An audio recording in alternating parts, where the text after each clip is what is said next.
personal appeals. Doing it, John Dodge's 559 minor. I noticed you were testing some of the equipment back there. I don't know if this is being recorded or not. Okay, if it isn't, I just ask again, if you use microphones or please speak up so that everybody can hear. Thank you. All right, I have a request from CACLB that Mrs. Gilbert forwarded to me. It is the Community Action Committee of the Lehigh Valley. They are a homeless organization. They're asking for a donation of $8,941 based on a formula of our per capita income and population to help fund shelters. So we have that one right. And then next would be our preliminary budget. Mr. Neely put together a memo and a preliminary budget that hopefully everybody received, I believe, last Friday. In the memo, it goes over general information. Was there one change since then, Mr. Neely? Sewer fund, there was a change, correct? Yeah. Sewer fund, we received notice from LCA that the charge for using west of the interceptor is going to go 41%. For next year, which makes it from $75,000 to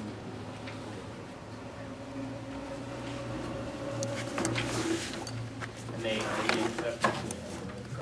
and Jeff looked at the information and puts it to the calculation. Every year they look at their operating costs, and there's a formula of expenses they're allowed to include, and they basically formulate what their expenses are, and they change their prices every year. This particular year, it's a pretty good hit. And it is what it is, correct? Nothing we can do about And there's nothing we can do about it. it. All right, so that would be the only significant change to this preliminary budget since it came out? Right, and I sent an email out earlier in the week. I referenced in this memorandum two other columns that I had prepared that kind of pairing some things down in the event that there was interest in removing certain capital items. And I apologize, it didn't get picked up on the actual hard copies, but I did email it to you, which you will see it there. One column. Oh, look. Oh, nice. Thank you. Yeah. I can run it off if you want, but. No, Mrs. Gilbert has it. I didn't print it. I want to clarify that you did a memorandum, and that's, these aren't suggestions, it's just kind of demonstrating what. And remind me what green and red mean. They were just showing that they were different numbers. And the coloring was just to show that they were different colors. Okay. And that's just capital that's green and red, correct? Very good. Then next we need to discuss with department heads possible cuts. And I know it's very unpopular. I think we're at the point. Mr. Neely's memo referenced that you would look at this working budget. Everyone's requests are in it. Everything's in there. And let us know where we stand and what we can do. We are out of balance in the general fund by about $110,000 right now, which we need to make up. My personal goal is to not have to raise taxes for the residents. Hopefully everyone can understand that. So to not raise taxes, that means we have to make up $110,000 between basically you guys, between Mr. Neely and the four of you. Somehow we've got to come up with $110,000. I don't have a way that I'd like to do it. I'm not going to say each person gets $25,000. I don't want to do that yet, but I want to know where the possible cuts are that would impact you the least, and if and how they're going to impact the residents. So if you're going to tell me to cut something, I'm just really curious to know what the impact is going to be on residents and on services. So that's my number one concern, is what do the residents lose something because of this cut? And if they do, maybe we have to come up with another way, but I'd just like to know what your feelings are. Chief Faust, we have your memo. You want to start for us? Sure. What I'm distributing is a memorandum I prepared this week pursuant to the last budget meeting, and looking at areas in the budget that we could conceivably cut. I suppose we're not at the point of advocating which ones now, but what I did was two things. I I looked at the operational budget and I added some line items that, if you look at budget performance reports for the last 4 to 5 years, that's where I got them from. I would just caution with these line items that we're getting to the point of dangerous now. I'm playing Russian roulette because last year I think we handed back in the neighborhood of $75,000 and some of them from these line items. What I also did was looked at the fee schedule, and there are some that we're advocating some increases in the fees.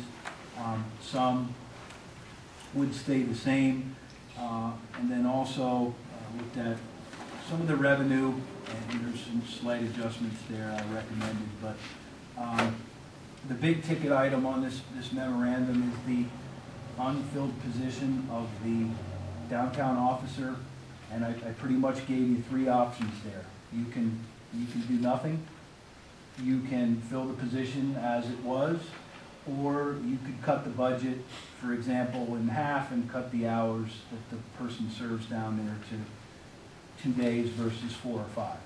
So there's 3 options: do nothing, don't fill the position, and then I have the amounts that would include. Or you could fill the position with cuts in the hours, or you keep it the same as it is. On page 2, there's a number of line items that if I am asked to reduce the overall budget, those are the target areas that I'm going to look at. Again, kicking the can down the road, we've been doing this now 2 or 3 years, and now we're getting to a point with some of these where, for example, wages for court. We performed pretty well in wages for court for the past 4 or 5 years, but I can't predict that we won't be in court a lot next year, and judging by the way cases are coming in, again, we can reduce it based on the past performance, but yet we could have a year where we're in court a lot. Overtime's kind of the same thing. You can't predict what crimes are going to come in, so I can't predict if there'll be 0 homicides, 1 or 3.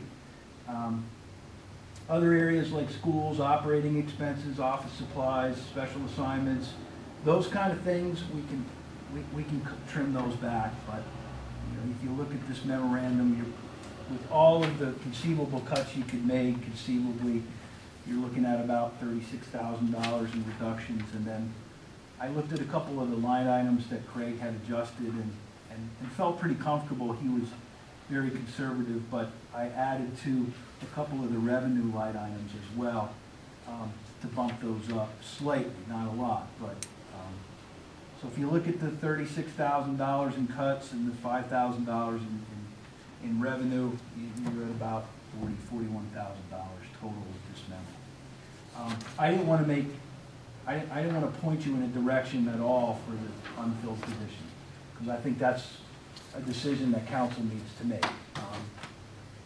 Again, I'm hearing from those folks. I'm hearing from the business community. They obviously want the officer down there. It becomes an issue where, the position isn't filled. Is it something we're going to do completely, in part, or not at all? Now, since Ray's been gone, Yep. have there been more problems down there? Well, we're getting calls now to the department that we normally didn't get that Ray handled. So now we're getting a number of parking complaints and other issues that the patrol officers, of course, have to go down and handle. There is nobody down there on a daily basis marking tires and crossing pedestrians. There just isn't.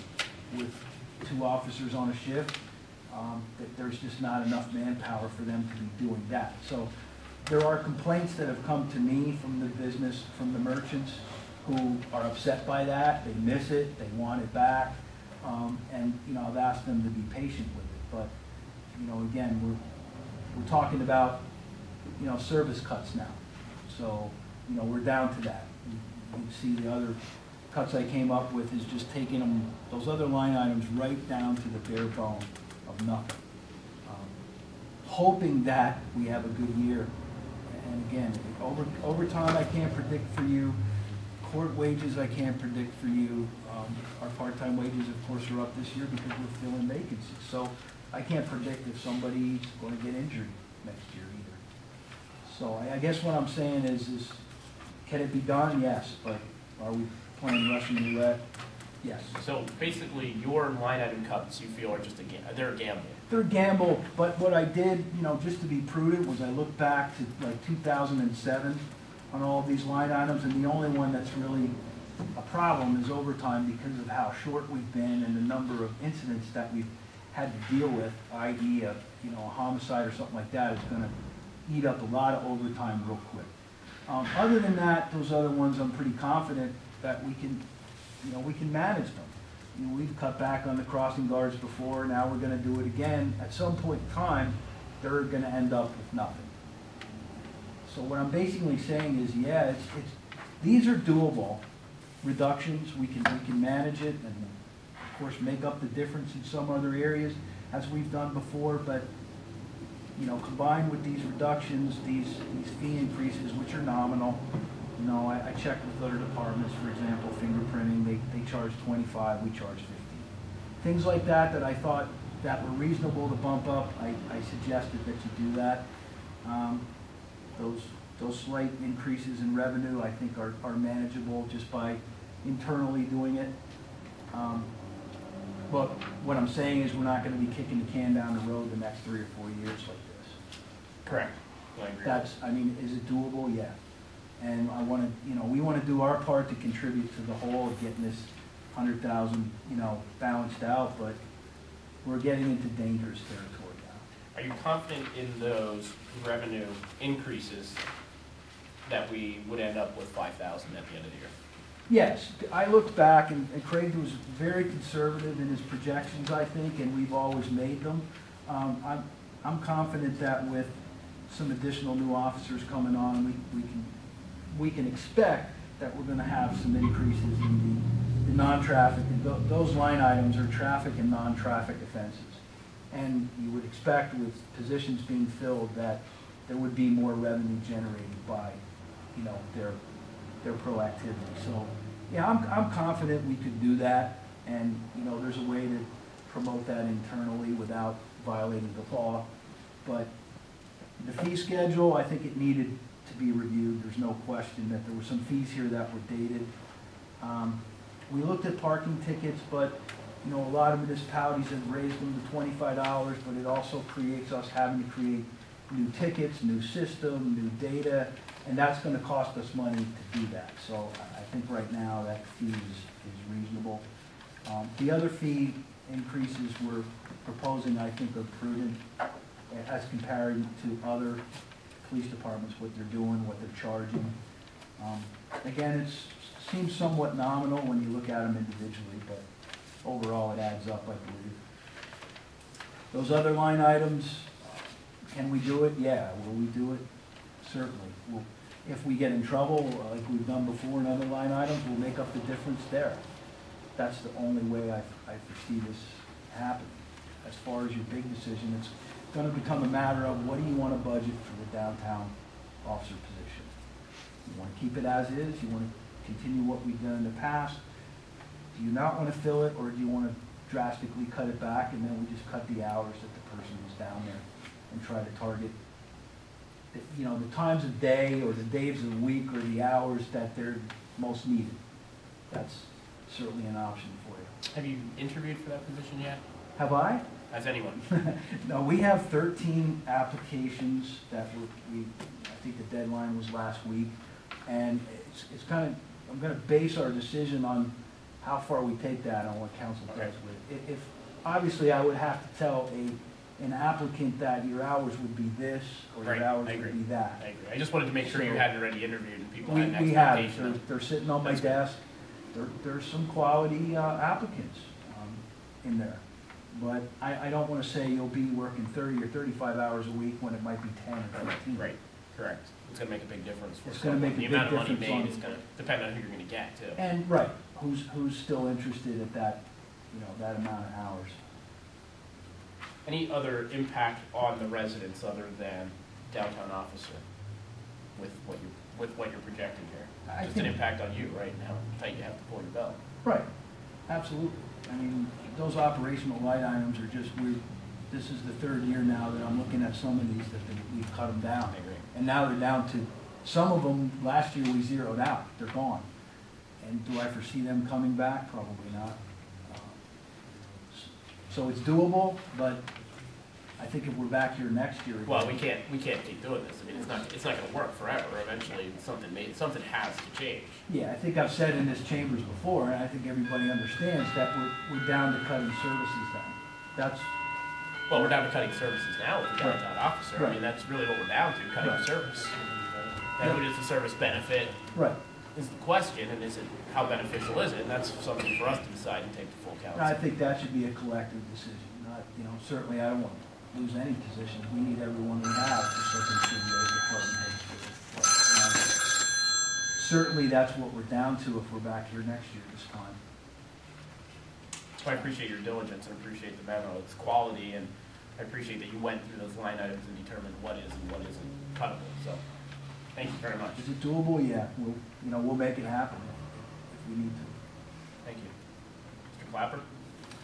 Well, first of all, I'd like to say that I appreciate you all having the confidence in us to give you our opinions, and I appreciate you keeping us in the loop. I would echo the same concerns that Dave has. In our basic operating budget, we're kind of starting to get them to the point where rolling the dice whether it'll work or won't work.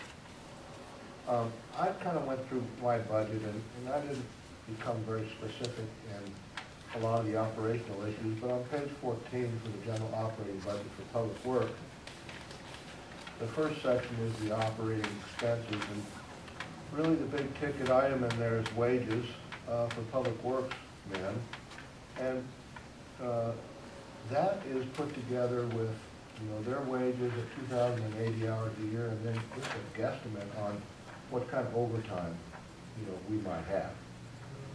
That could be water leaks, that could be snow plowing. That's really the ticket item I'm concerned with in this area, because I'm really concerned about what's going to happen this winter. And that could be a very different number at the end of the day.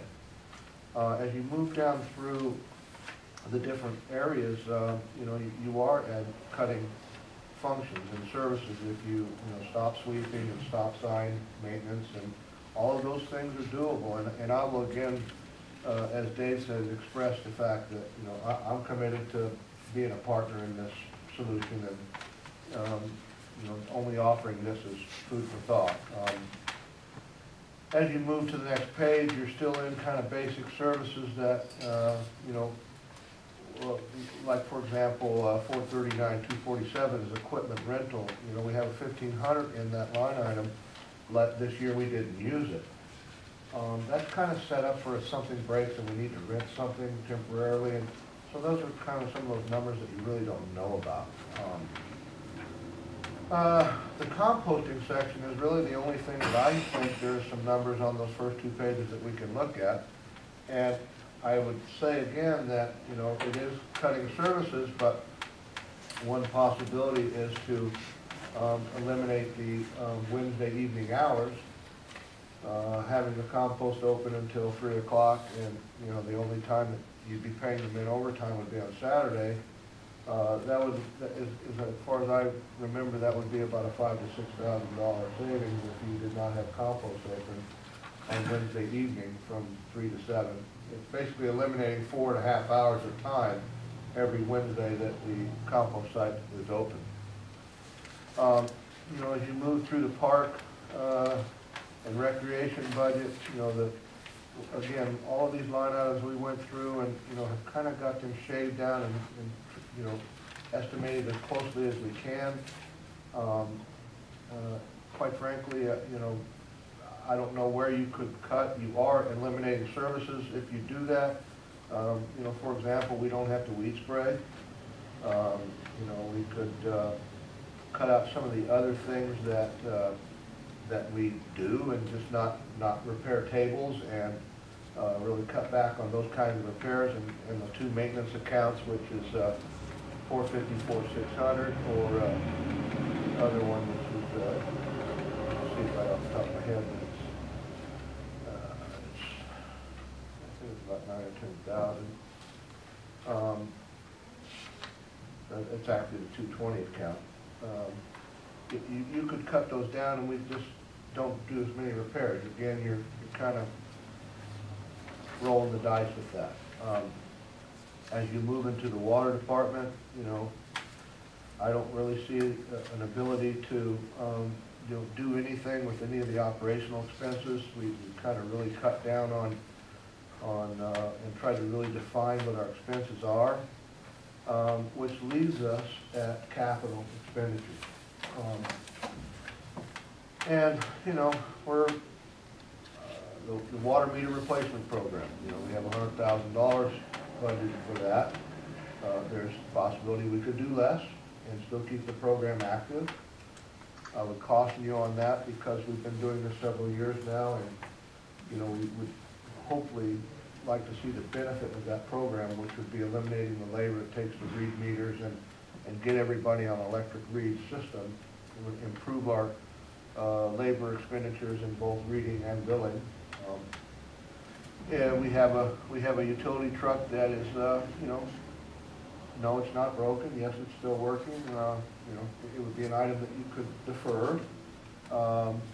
It's something that, you know, we need to think about replacing. There's 20 out of water and 20 out of sewer for that particular truck.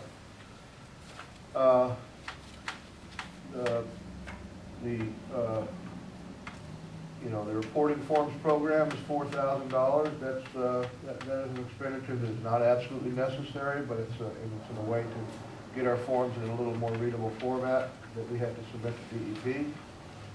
The water main replacement numbers, you know, again, we can shave some of that work off of there, but, you know, every year we have valves that we aren't replacing, we have water lines that we can't get to. It's more of a deferment sort of a approach. You know, going through the sewer budget, I see no operational numbers in there at all that we could change. That budget is really shaved down to, you know, next to nothing, and so you end up at capital. You know, we could cut back the road work funding in that budget and cut back, you know, road work. Some degree, the $65,000 for the I&I elimination is, and all of these things I'm mentioning is not something I'm promoting. We could reduce these numbers. However, the $65,000 is kind of a bare number to actually have a project that you actually get the most bang for your buck by the time you have the engineering and so forth for that project. It actually ties in with the EPA's order that we, you know, continue to do our I&I, so I would think that wouldn't be something we would want to do. I then would go to Public Works capital, which shows on page 26. You know, again, we're asking for a dump truck. All of that's deferrable. We aren't having anything that is completely broken at this point. But, you know, in the middle of the night when the wheels fall off the bus, it's just something that is provides some assurances for, you know, all of the residents that we're going to be able to be there to do our job when they need us to be there. The road construction line item again is something that we could you know, eliminate. There is a number in this, the engineering for the stormwater project, which is 43748. The culvert crossing on 10th Street is in extremely bad shape. The bottom of that culvert is completely rusted out. It is deformed and pushing upwards. It's causing settlement in the roadway. It is a structure that's 82 feet long, approximately 12-foot diameter culvert. It's important. We don't have any numbers yet, but you're ranging anywhere from, you know, $150,000 repair to $300,000 for a new structure, and I don't know what to do with that. And I believe that, you know, Craig and I finally settled on, well, maybe we use $5,000 to come up with some engineering figures on what to do there. And then the only other item on the capital would be the crosswalk repairs, which, you know, we've deferred for several years, and that you know, that is something that, you know, could be deferred again. So I guess all in all, I guess what I'm saying to you is the same thing Dave's saying, is that I think most of my cuts in my department would be all capital expenditures, which, you know, it is what it is.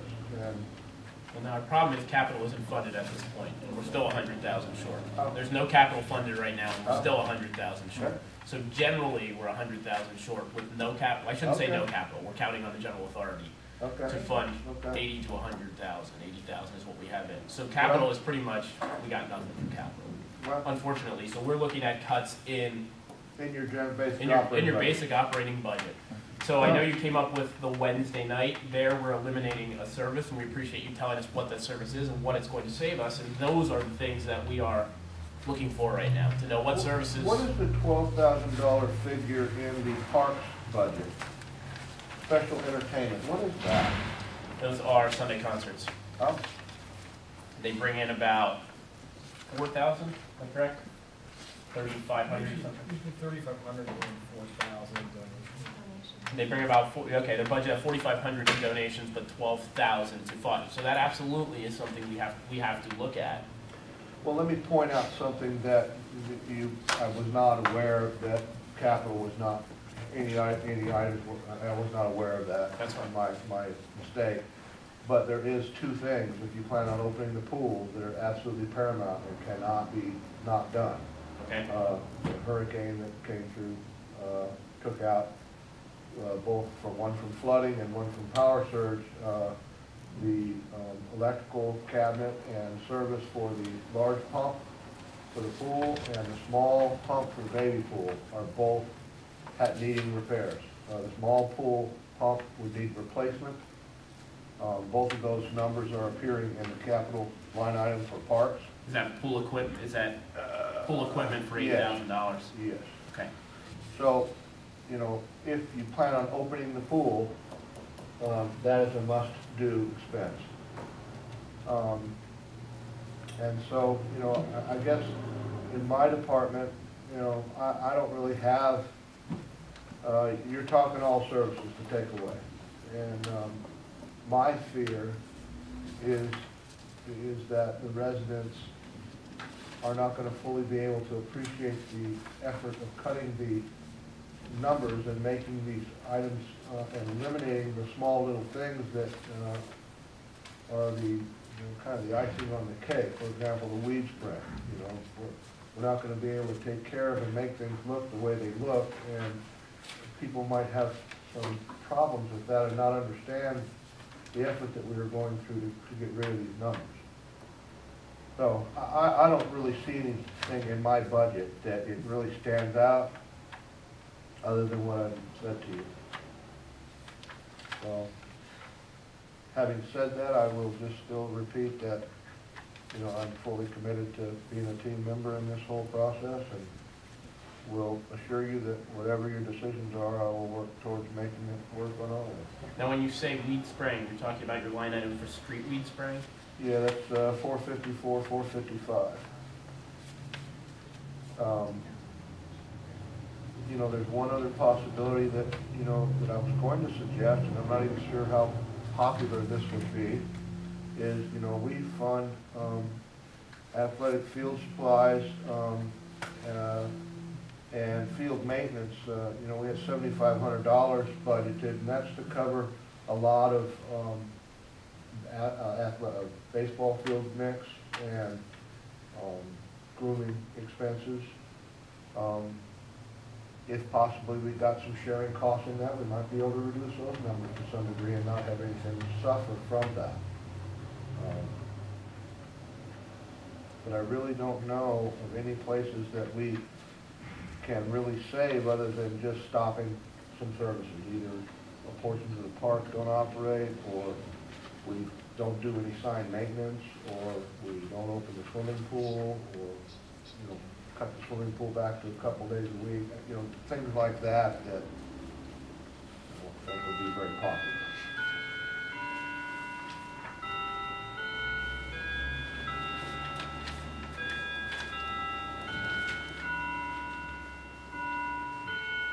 Jeff, before you finish, I failed to mention, but you and I have discussed this. On my memorandum there, I had some fee schedule issues, and one of them that Jeff and I talked about, and it sounds insignificant, but it's not, is we do 4 to 5 residential handicap parking requests per year. And there's only a $25 application fee, I believe, for that. And in talking to Jeff, he puts 2 men on the job. We're looking at $150 to $200 just worth of labor, not even the costs for the signage. So I added that to my fee increase schedule because, you know, again, $1,000 doesn't sound like a lot, but now we're starting to talk about the services we provide at no cost to the residents, and these are the kind of things that we're doing all year long.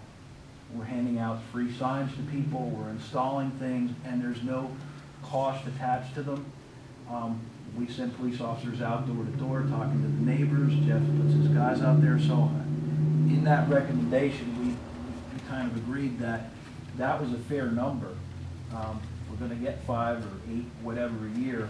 We should be able to recover some revenue for that. So those are the kind of things that are happening that people have gotten accustomed to. But how long can we provide, you know, free signposts, free signs, you know, manpower coming out there digging up a sidewalk? Those kind of things. Correct. I think we have to look at. It's unfortunate that we're there, but. And you know, I didn't mention this because it was on the revenue side, and I wasn't really commenting on that side of it, but that does tie into maybe for you all to look into the appropriateness of what we do charge for stuff. You know, I think that, you know, I think our labor rate needs to be raised on our charge list. But I also think that, you know, we need to take a look at the functions that we support without a charge. You know, the 20 barrels and tables that you're taking to Lincoln School, and the barricades that get given to the high school for their football games, and that they use on their lot, and the tables that go to St. Anne's for their fall fest, and all of those sorts of things, the banners that get put up and down, you know, all those things may not generate a whole lot of revenue, but maybe the appropriateness of, you know, charging for our services, moreover, is at least we've become consistent at that point. So, well, if you could look at those and tell us what you think is fair. I mean, I don't know that we'll know what it costs to do that job where you will, but we would greatly appreciate if you could look at those and then give us an estimate of here's what it costs to do these things. I don't know, does it cost $5 for each barrel to get it out there, to have somebody pick it up, to have somebody empty it? I don't know, you know, and those fees, you're right, those are services that we provide for free that are goodwill services that maybe we can't, which is really unfortunate, but it might be a thing we can't afford to provide anymore. I mean, that's the same situation with a downtown officer. That is a service we provide downtown that we don't provide everywhere in the borough. I mean, other officers do it everywhere in the borough, but it's something that we provide, sending those tables to somebody, and then, you know, those tables getting abused and those tables getting dropped off and picked up. I remember what it took. It was not a minor project to load 10 tables and deliver them somewhere and then pick them up. It's a couple hours. So I don't know what the cost of a table rental is, but if you can determine that, that would be a big help to us. Now, if we do have to cut your budget, which I'm assuming is going to happen, I mean, where do we cut it? I honestly don't know. If you're looking at that particular point in time, I believe you all are aware enough about which line item and what effect that would be. Obviously, if you cut the field maintenance line item, we're affecting the athletic field. If you cut, you know, you cut the lawn maintenance line item, we're affecting mowing the grass. I mean, those are pretty self-explanatory. And so I can tell you that the, you know, gasoline line items, the electric expense line items, things like that, you can kind of put down whatever number you want. Right, but it's not discretionary. At the it is end what of the it day, is. you know, right. It is what it is. And those numbers have been based on actual expenses in the past, and I would be careful not going in with false hopes of those numbers being any less. Now, your curb and sidewalk, 35,000. I see it always comes in at 35,000. Does it Well, come in because we choose to spend 35,000 on curb and sidewalk, or are we I required? believe that has to do with the CDBG money, correct? Yeah, that's the line, That's an in and out That's number. just pass through, all that, okay.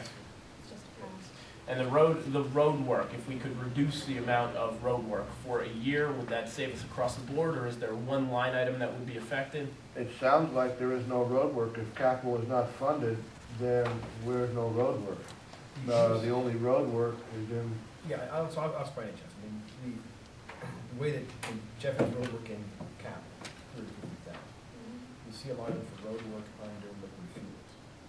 And then all I did is if there was a way, if there was gonna be money left over in water or sewer for a water or sewer share of road work, I just took whatever the balance was and threw that in like I did for sewer, which really disappears now because of the increase with the LCH. I sort of use that as a fluid thing to fill things in, which would fund it unless we find actual capital expenditure for it. So road work, I tend to use as a very flexible figure. I mean, it'd be great to be able to do 300,000, 250 a year.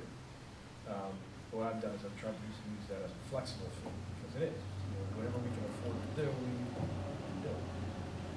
Is there any way to reduce wages? Is there any way to control overtime, or all overtime is, I mean, I would believe almost all your overtime has to be necessary overtime because it's plowing snow, it's fixing water mains, it's when an emergency happens. I can tell you, if you look in the past, I have eliminated at least 80% of the overtime.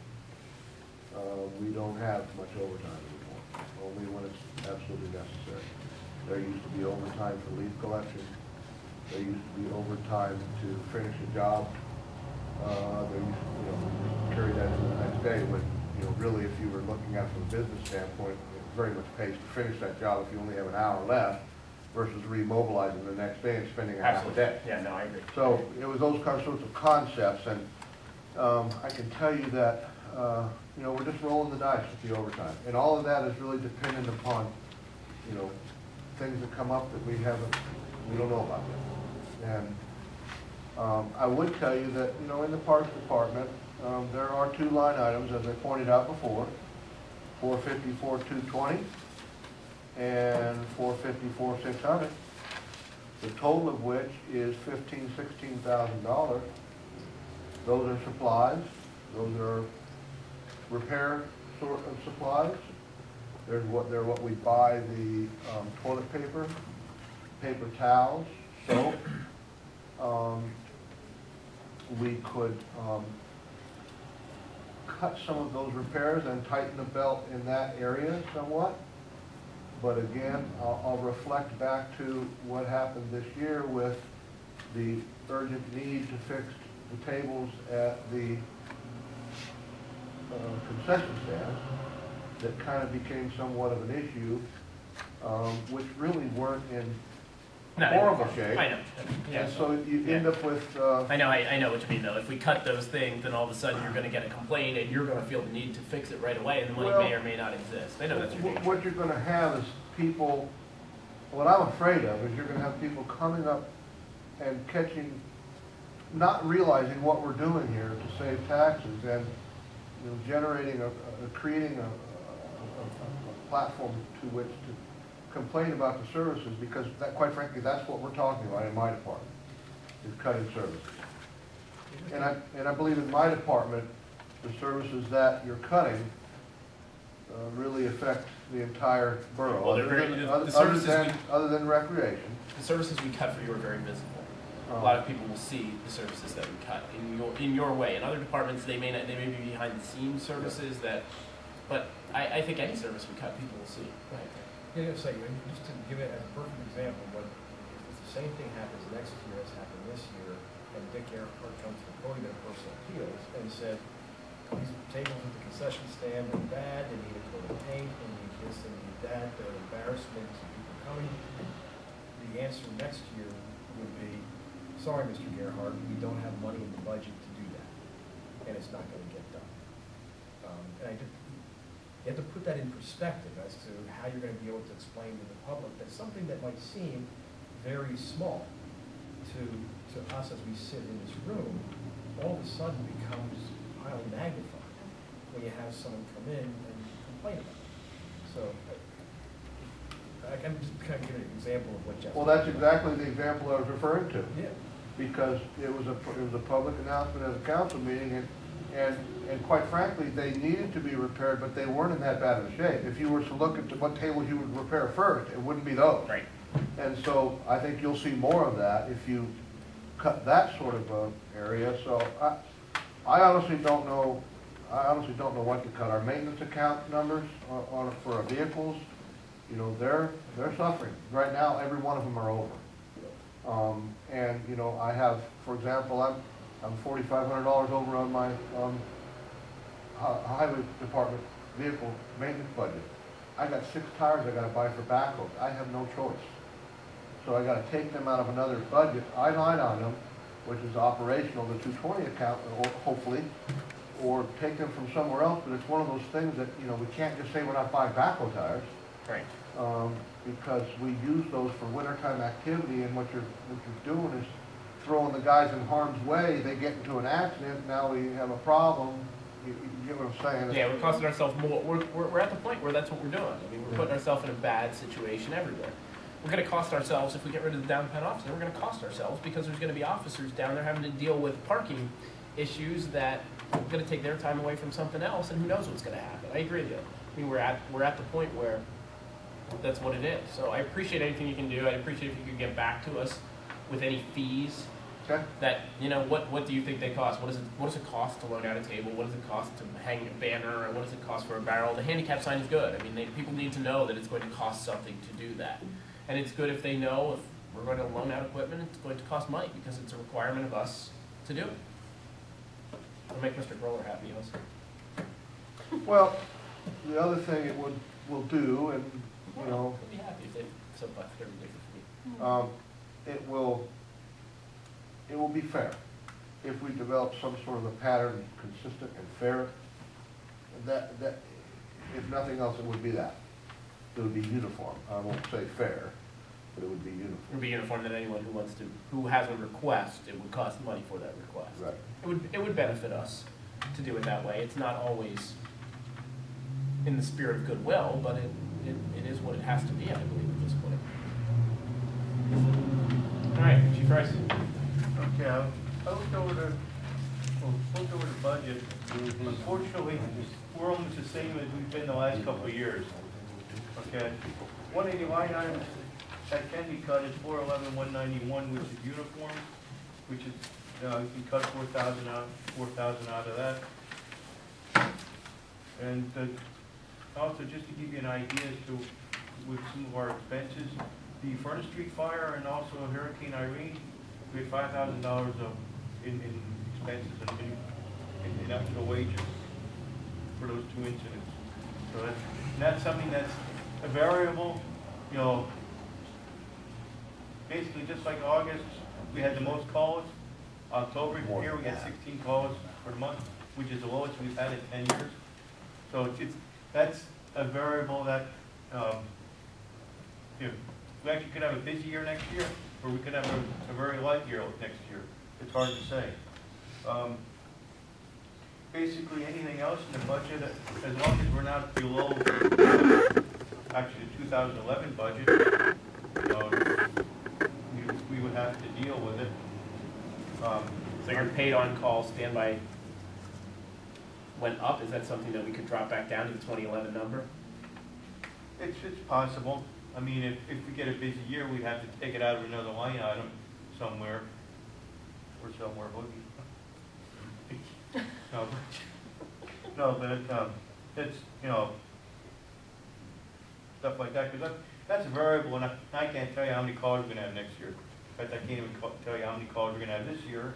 We may be 500 to 550, which is what we're projecting.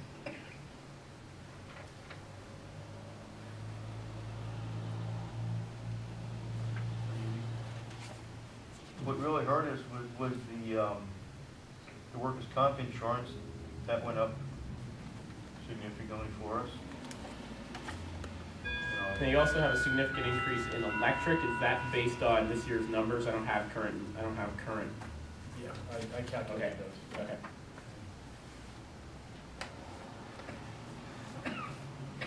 Fireman's relief, I guess that's just a pass-through, so that doesn't matter, correct? Where it What's comes that? in and where it goes out. Your fireman's relief is budgeted 80,000, but it's a revenue in and an expense It's a out. revenue in and it's. Expense out, so that has no effect on anything, yeah. Right. Now, your volunteer pension also goes up 5,000 for next year. Is that also what you calculated? No. The volunteer pension was 10,000 in 2011, and it is 15,000 in 2012. Yeah, that I'm not sure of. I know, I'd have to find that out. Okay, if you could get us more documentation on that, just so we Okay. know why that one's going up 5,000. And those are really, your budget is bare bones, I Yes, agree, it Chief. is. And yours never goes up, yours is pretty No, much it's the always same the same. always. The only thing that changes is the cost of living and whatnot increases. Right, that are out of your hands. Right. Now, Chief, if we had to in some way reduce your budget, is there a way to do it? I mean, what services, is there a way to reduce manpower? Is there a way to reduce, I don't know. I mean, I don't know the answer. I don't know how you function well enough to know that answer. Not really for personnel, because, there's a NFPA rule of 2 in, 2 out rule. So we have the crew, we've had the crew since 95, started with the standby crews. And if we have to reduce the manpower, we'd have to wait for more personnel to get to the scene, or to get to the station before we could respond. And if we do respond with less than that, then, like I said, the 2 in, 2 out rule is for 2 people, for every 2 person in, we have to have 2 people out in the beginning. And as the way we operate now, if I'm responding and also the driver's there, we're the 2 people out, and if we have 2 other people, which we normally have 3 people on, then those 2 people can go inside. If not, we have to wait until we get the adequate personnel to actually start affecting an operation, which would severely hamper our safety, because like for every minute that the alarm or fire is going, it's getting progressively worse. So unfortunately, we are down to our bare minimum for manpower. Appreciate that explanation. Anything we could do to increase revenue, Chief? I looked at our fee schedule, and basically,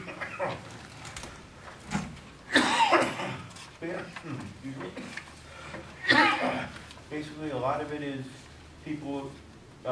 It's actually for permits that people would submit their payment for payment or for their permit. If you hazardous materials or other things or whatever, it's really not us going out and basically doing something that would cost in manpower, wages, and hours and stuff like that. So I really didn't see anything unless you guys determine that we should raise, because a lot of the permits are $25 for this and that. Now, could you charge to pump people's basements?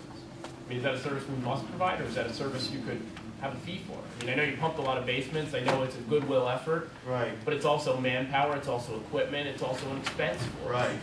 But I don't know if other departments do. I don't know that. I'd have to check on that. But at this point, we could be there for an hour pumping out a basement, or we could be there for 8 hours pumping out a basement, and we couldn't get nowhere. And that's actually what happened in the hurricane. There's times where we had to tell people, sorry, all our stuff is tied up, this is what we have left. And we almost have to get more equipment to start doing that.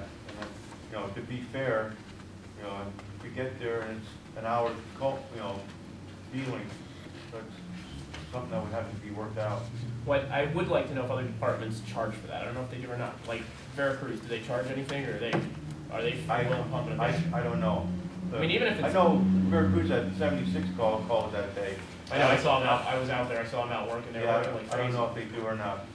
But I mean, there could be a few $1,000s to be made. It's not much, but there It's not could much, be. yeah. And I'm sure I don't know that people would be opposed to paying something to have their basement pumped out. I mean, I'm not saying charge them $1,000 to pump a basement. Right, but right. If somebody has to pay $50 to have their basement pumped out, and you have manpower on the scene, I don't know. It was the only thing that I could come up with revenue-wise.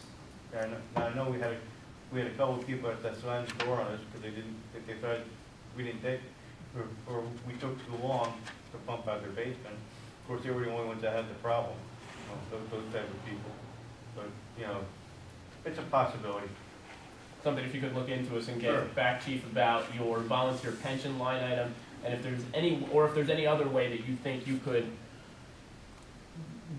make revenue. I don't know if there's any way that our fire training grounds could make us money. I know we're Well, we pretty, do get money from Leicester, which is the Lehigh Emergency Services Training Academy, which that's basically what we do for maintenance of the training grounds. We get money through there, and that's how we do the different projects. okay. I don't know if there's any way that that could make us money. I don't know if there's anything else that you guys do that could make revenue for us. Because I think we're at the point where revenue has to come from somewhere, and I don't know where it is. I really Yeah, don't at this yeah. point. And I feel bad going back to the residents who, you know, are struggling to make it themselves and saying we need more money. Right. It's a tough call right now, but I Right. also don't want to reduce Right. services. So anything you can do to help, I would Okay. greatly appreciate. Okay. Chief Nonamaker. Afternoon, folks. Good news and bad news on the capital improvement. I don't have anything in, so there's Yeah. nothing to cut. Yeah, there's an easy one, thanks. You're a big help. Okay, you're done. So that won't take a lot of discussion. At least you're enjoying yourself. I'm Um, not. Looking. Line item 4/112/150, medical expenses. Basically, there's $500. Take it out. You want us to zero that line item completely? Well, you're asking for money. I don't know where else. There's this year we got $85 in there. I'm not comfortable zeroing that out completely, Mike. Okay. Well, there's, you know, I'm looking at numbers. Marketing expenses. Basically, we don't have the yellow page or the listings or anything at this point. I don't think we've used. Yes, we just have to watch when we put. You know, if we charge anything, it won't go to that account. Okay, well, let's go back up to medical expenses. All right. What if we put that in at 150? Okay. Bank charges basically are for the use of the credit cards, that kind of stuff, so we can't, I mean, we're pretty much right there at this point. As far as what we have going there. The other thing that I was looking at was the marketing expenses. We can probably cut that out. We don't have any yellow page, or not yellow page, but even listings. 412-187. Yeah, 187.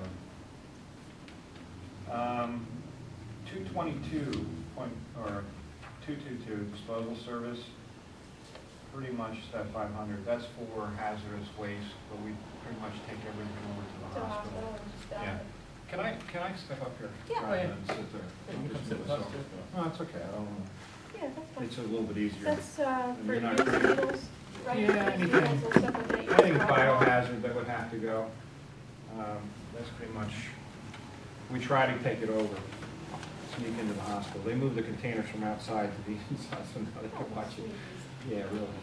So Watch. you want us to zero that out? Yeah, you can take that out of there, I guess.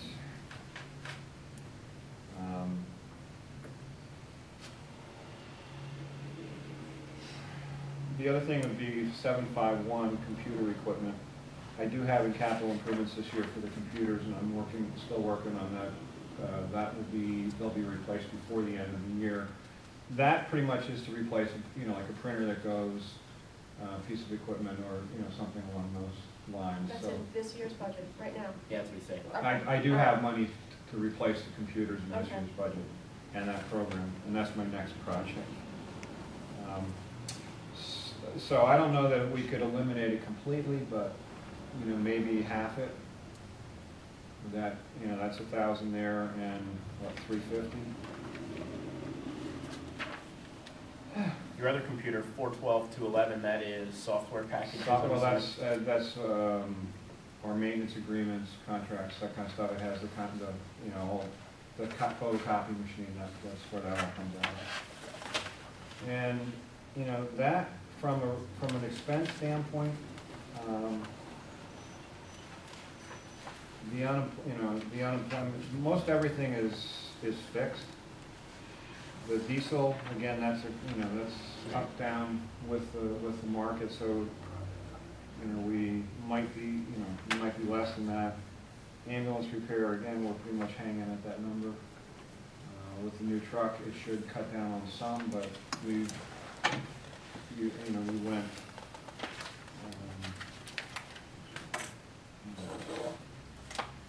we take it out of there and we go over. The other thing that I was looking at is building maintenance, and I think that,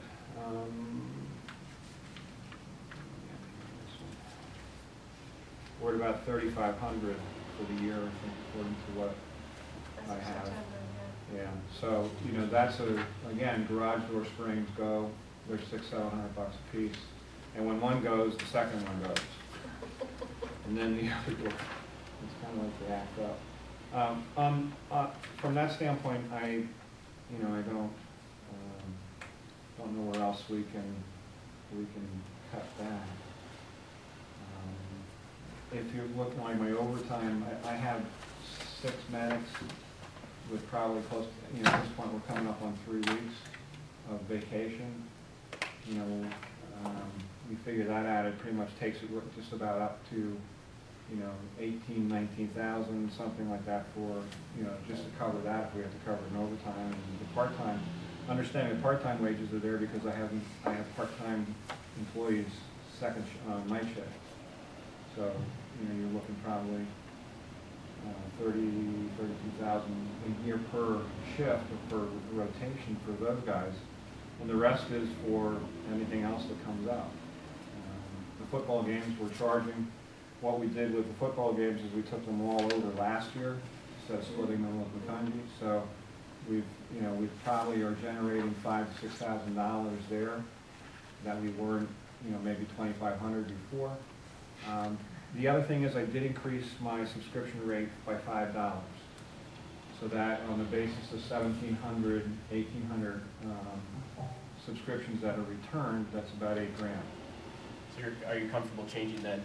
Yeah, Your revenue number? It's going to be a crapshoot because what happens is if somebody gets really irritated because it's $5 more and they don't subscribe, they lost 45. Right, and then you have And the number of people you need to make up. I mean, I think that 8,000 is probably the top. Now we're trying to be more specific with some of the mailings, but the way everything is cut up with the rural routes, and the post office just changed all the rural routes again. Oh, they did. That's something you really have to watch because my street doesn't get the newsletter. For some reason, our mailman starts at the railroad, so you have to make sure you get those. Yeah, so we bought for $37. We got a map on the internet that we got to do it, and Tina's been working on that. And she keeps saying this list is growing and growing and growing. So that's, I think comfortably if we went, 5,000 or 6,000 maybe more on the revenue. Just based, and if we get 8, well, that's a bonus. I mean, I don't know how well it's going to be accepted. And our subscription rate went to $50 for family and 45% for single. So that's pretty much where we're at, and we're right with everyone else in the area.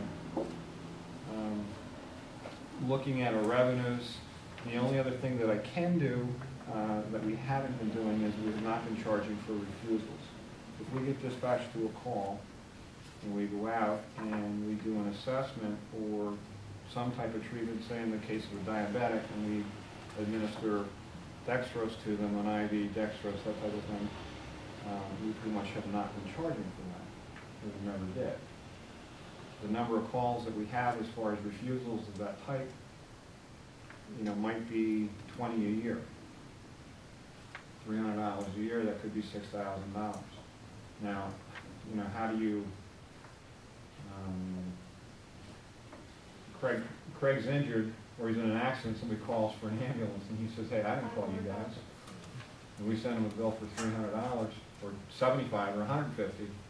And I don't think we can charge $300 the full fare. We'll have to charge a portion of that possibly.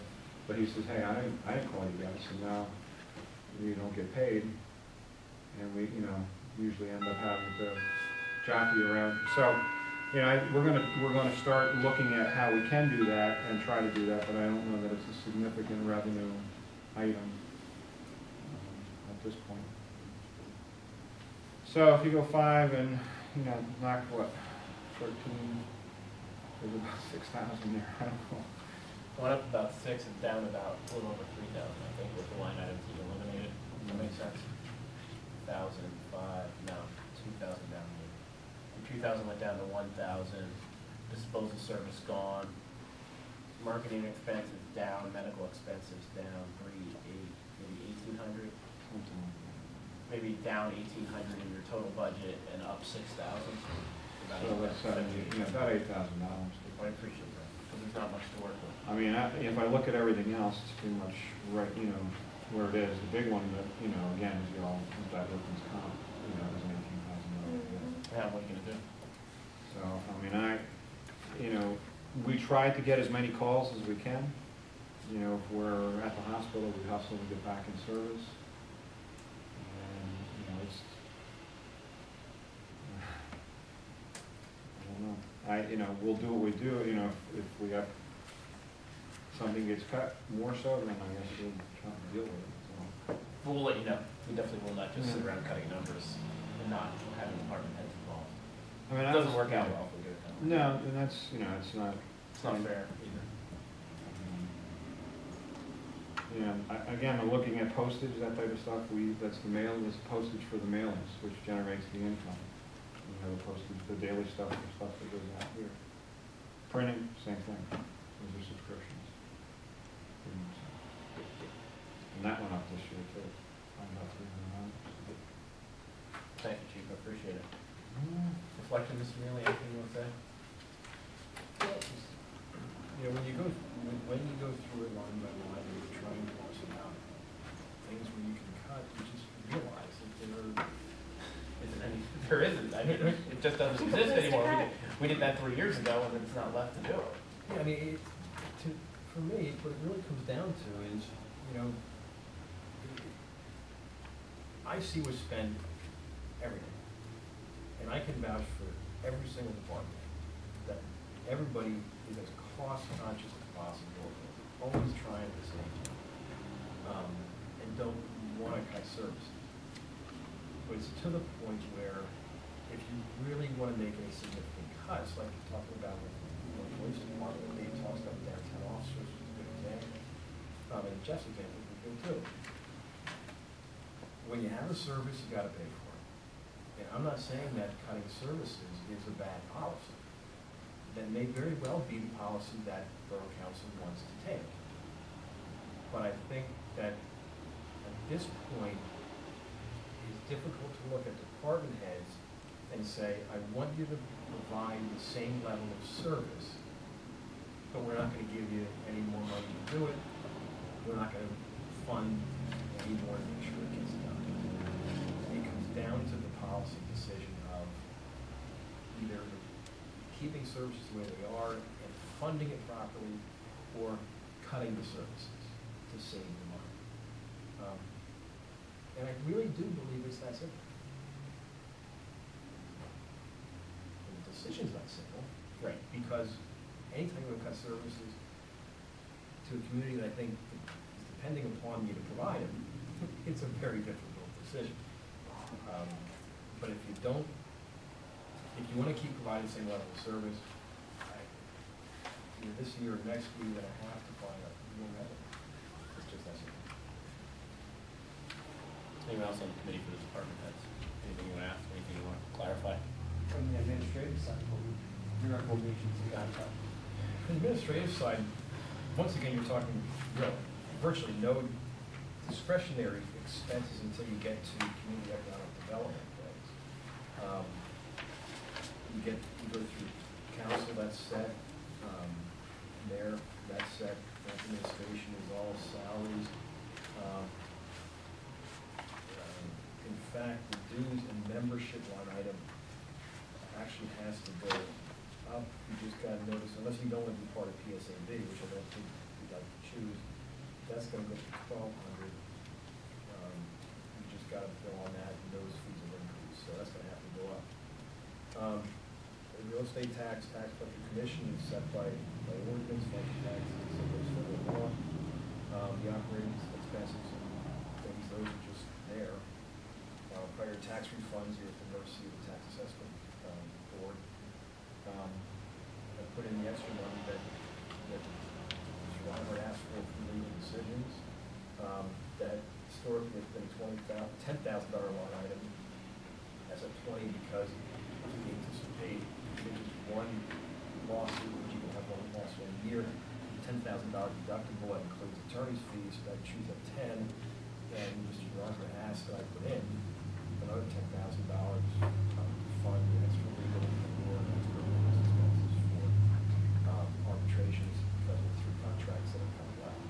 If we felt comfortable in taking money out of legal decisions, because the 20 is there because I put 10 in to get ready for contract stuff next year. If you wanted to reduce that line item, you can do it, but if you're faced with 3 arbitrations next year, that's where that money's going. So, again, it's also just that. Clerical services are all pretty much set. The office supplies, you'll see a slight variation on those. In my case, I simply went to the how we expected this year, prior year. I saw that we knocked some of that off. I've done that already. Insurance benefits are set. Actuarials, consistent for every year. Something engineering. Bless you. Government operating. Again, I went through the expenditures through end of September this year, if there were adjustments such as telephone and refuse services are controlled by the contract. Nothing changes there. Emergency management is barely funded. That is a service. Health department, the increase there is due to the 3.9% increase that we it's like putting the budget for non-union employees. Shade Tree Commission, so with nothing. And while you're there, Shade Tree Commission, why do they have an operating expense that most committees don't? Do they have an expense that other committees don't, or do we just give them 300? We make 300 available and they can use it. Generally it's for, Jeff, what do they want trees with that? I don't know what they do with it. It's like the EAC asks for money every year, but we could, but we don't, we seldom give it to them just because we don't have extra money. So I was curious to see if the Shade Tree Commission doesn't function any different than any other commission, like Park and Rec Commission, we don't give money to.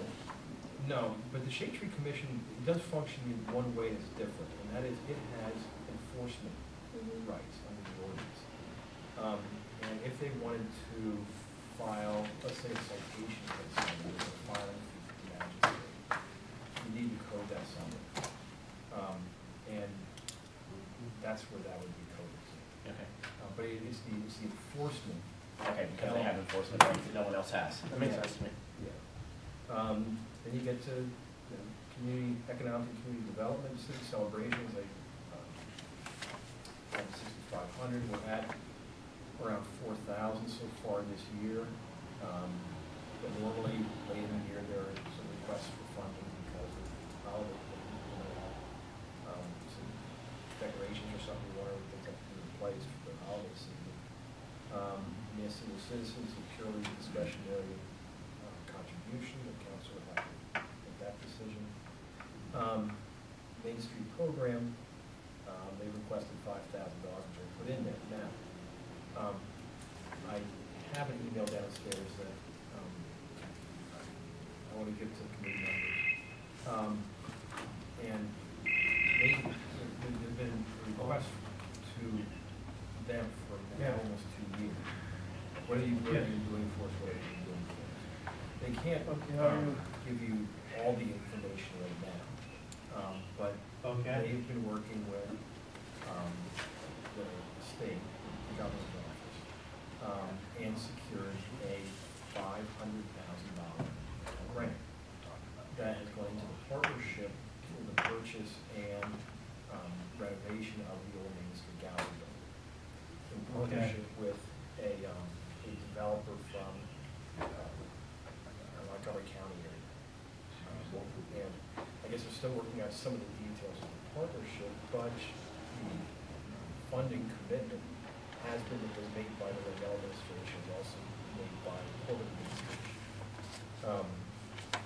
Okay. Give you Yeah. Okay. I learned something about this in the last Okay. or so. When I saw at the building, we got transfer tax from the sale of the building. So I know that from the program standpoint, is what they would like to have considered in terms of their request is the fact that they have been able to apparently negotiate a substantial amount of funding to renovate what they believe, in fact, I agree with that, is an important cog in the downtown. I think it is a feather in the cap. And if we're asking, what's the value of it, I believe that I don't know what the use is for that building, but if, assume they would be having some type of commercial occupancy upstairs, the first floor, every employee who's gonna work in that building, I don't know how many there would be. If they pay $52 for the services tax, the grant program is one of the immediate project that's at least a $1 million project. And so their renovations are gonna be exceeding that cost. And so then if you take the increase in market value of that property, let's say how much is that worth to the owner? That's worth a substantial amount of money. In a way, I give a lot of credit to the Main Street program for having to defend itself to counsel people in a process that has taken them, I think it's more than a year to get this done, and been looked at it and questioned, what do you do, what do you do, what do you do, when this was all in the works. And now they still have some details they're working out, but the property's been sold, the firm, limited partnership bought it, has title to it, the state's committed to the funding, I guess there's some stuff that needs to be worked out. So, Good. I just wanted to bring that up. I think it's significant because of the way in which the committee has looked at it. And we're clear to know what is the value of the municipal building. You got the library. The actual number for the library is less than $117,000. Contingency account is what it is, $40,000. I would not suggest eliminating that. I can tell you when Jeff brought up the issue about the tires, you gotta replace the motor tires, or if you don't, and somebody gets in an accident during a snowstorm and plows through an intersection because they doesn't have tires, everybody knows what kind of stories they come up with that. But, if you know that you need to replace the tires and you don't, and you choose not to, for financial reasons, you put yourself in that liability situation, it will cost you more money. But you go through your lines like the vehicle maintenance line that he has, and it's shot, it's about 2,000 over budget as it is right now, but there are things that have to be done. Now, the contingency fund is there for those types of situations, and we have to consider in that situation, Jeff and I talked about this, so we might have to go code that to contingency fund for this year. So I lessened it to 40,000 for this year, but I really feel uncomfortable going lower than that. Transfer to debt services, that's mandated. Transfer to capital, the 80 there is simply general authority, 80,000, which you have to transfer out because you know the expenditures that we made for capital. So that number can't change. If you go to when the team come up, it did come up, but the summer park program is there in Parks and Rec, that's $4,000. We can start charging for that next year if you don't try to make a few dollars. You go 75 to 100 kids. Of course, that's kind of fee for that. We do that when I add that to revenue.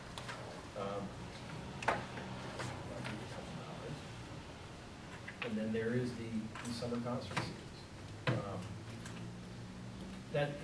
There actually are two expenses to that.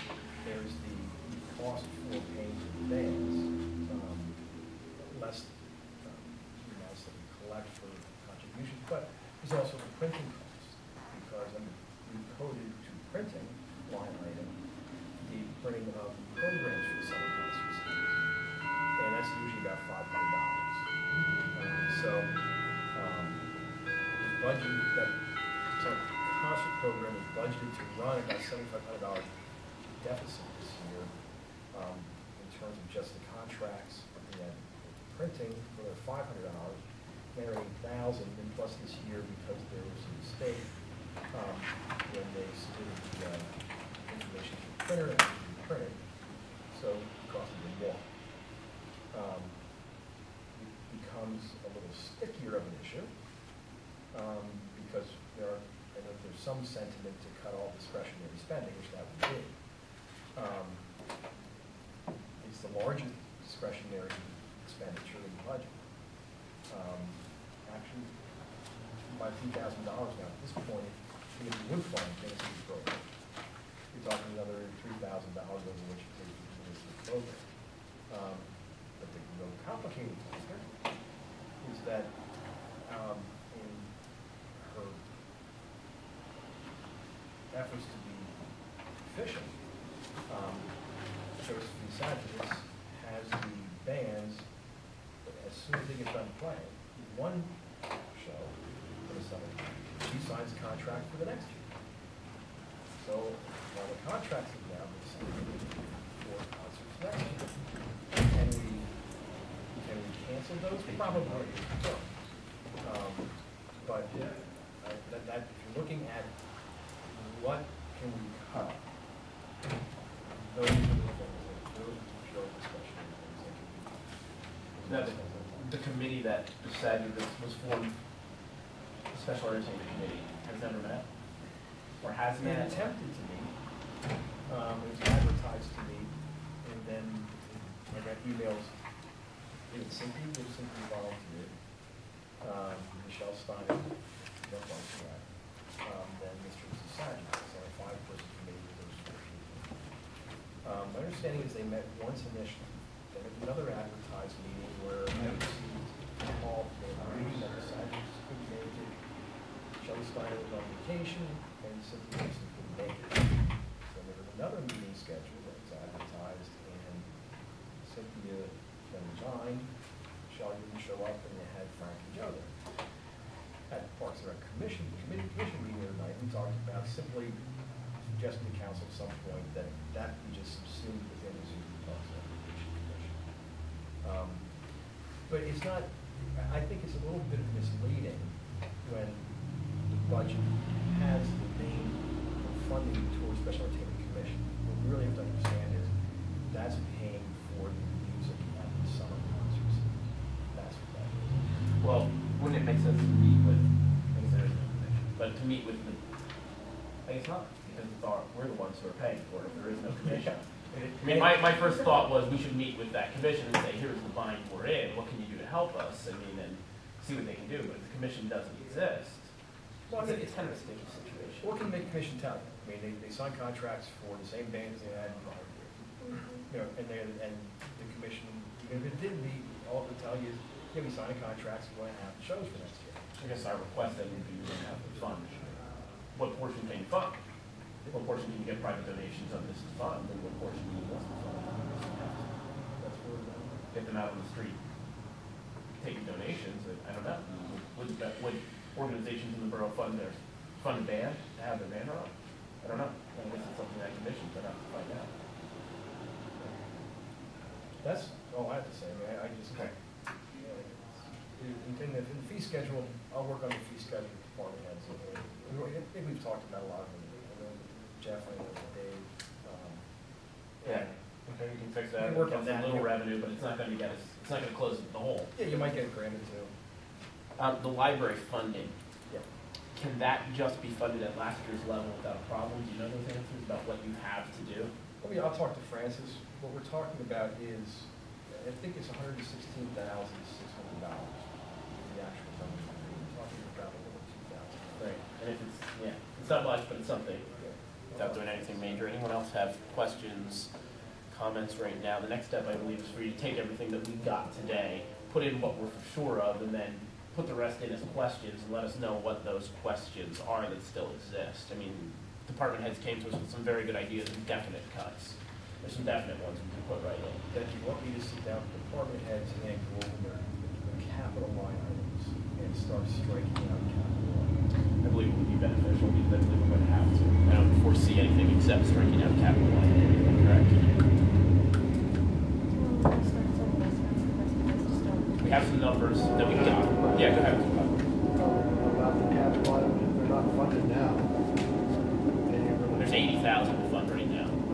So we could get a police car, we can make sure the pool's taken care of, that we can get a little bit of something, we can cover something.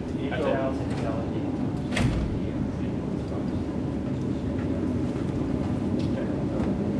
No, that was this year, next year. Talking about next year. Next year, whatever general authority gives us will just be a pass-through for capital. But that may guess my question was, and I didn't realize that capital wasn't included in this go-around, but essentially there is no capital. There's 80,000, we should say that whatever the general authority gives us will be capital. Does that make sense to you? 80,000 to 100,000 of capital. So we've got to get it down to that, and then I believe there is no capital above what we get from the general authority. But we will use general authority money for capital. It's the plan right now. I don't want to have to ask general authority for operating expenses. I don't think it's the right way to run the medicine. But I don't think it's the right way to do it. I just, the bike, I heard through kind of conversation, Parks and Rec is considering this bike race again next year. Or the one that was canceled for this year. Parks and Rec really hasn't been involved there, but they've, Main Street Partners and the Cycle Cross, Okay. people are working on that. Because when we had the meeting last year, we talked about recovering expenses, just expenses.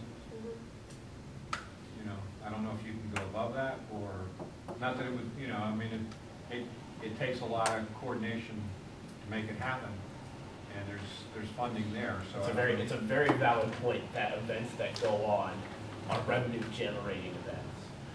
And if they do well for an organization, the organization plans well and makes money, and then we get something back for that, it may become beneficial for other organizations to do it that way. So I agree with you, though. It should be a revenue-generating event for what you guys are going to have to go through to do it. We don't want to just make you absorb that into your budget. Well, yeah, we'd have to collect, we'd have to recoup our costs, what I'm saying, above Plus, the costs. I agree, you're gonna have to recoup your costs, and plus, we should generate revenue somehow. And we've never been in that business, you know, it's something new to us. Other municipalities generate revenue off of events, have organizations that do it. We don't, we've never had to. So, maybe it's a new business for us. And an example of that would be just, It might have to be, it's about all we have left. yesterday, we got a check from the Halloween Parade Committee, and that's just for manpower, $7,000. So when you run an event like that, everybody thinks it just happens. It doesn't just happen. It takes a lot of people coordination. You got a 5K race going on, and you got to have people out for it. You got an event. That, just the manpower, was $60-some hundred. That's not. That's quick turnaround by now. It's pretty good, isn't it? And Chief, thinking that the proposed fees that you give for those services, is that with overtime? Yeah. Included in them? The rates there that are listed are straight rates. You can see on down the list there, I mentioned an overtime rate, and I put a slash there, and there is taking a hit, the school cut it. But what that rate would represent is if we have to charge the school or an agency at an overtime rate, that would be the rate. Yeah, but the other rates are proportioned out by salary in the contract. The patrolman gets different what a sergeant would, but I wanted to indicate the overtime rate in the event. We've had a couple with the school where we had to charge overtime. Thank you, department heads, appreciate it all. I don't know what else we could get from you or say to you at this point, except we'll put that in, we'll have another preliminary budget to look at and see where we're at, and then see what we can do. Anything else, Mr. Neal, you have any sense of what we need to do next? And assuming we're gonna need to meet in another week with. It won't take long for me to work these numbers through. I mean, And it is what it is, we'll have to put these numbers in, see where we're at, and then I guess we're going to have to determine what we as a committee want to do to get a balanced budget. yeah, I mean, just hearing what everybody has to say. I mean, if you started out with 110 down, if you leave the downtown officer position the way it is, if you added up all this stuff that we cut down, add a little bit of revenue here and there, maybe you're talking $40,000. maybe down to 70s. Right, so we're still at 70,000. So we're still, we're open. And the hole is in the precarious part, the general fund. I think the whole, Jason, a lot of the holes come from wages. When you start having 3.9% Well, every wages. single year. Well, yeah, wages, You get health to the insurance, soul. and workers' comp, and that's where we're at. Yeah. We're funding employees, which is a good thing. I mean, it's a good thing that we're funding employees. You look at it this way, if the workers' It's a comp workers' stayed comp. the same from last year to this year, Would be good. you'd be up $80,000. We'd be good. We'd have the budget done. We'd be ahead of the game. Control things when we can control them. If you can put those numbers together, we get another budget tomorrow, to kind of get that. You'll have time. Thank you very much. Can we, You wanna put it schedule, on Monday? yeah, next Thursday? Does that work? Yeah, I think I'm here for, Or something else? Public Works at 3, I think.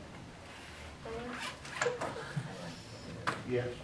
Yeah, Public Works next Wednesday. Thursday. no, Oh, Thursday, oh, Thursday we meet, Thursday, yeah. okay. Yeah, I'm here anyway, so that's Should fine. we go for 4? Can we make 4 o'clock next Thursday? Just Okay. schedule it, Mr. Neely. Schedule a meeting next Thursday, 4 o'clock after Public Works. We'll see where we're at, and see where we need to. Thank you, gentlemen. Anyone else? Motion to adjourn?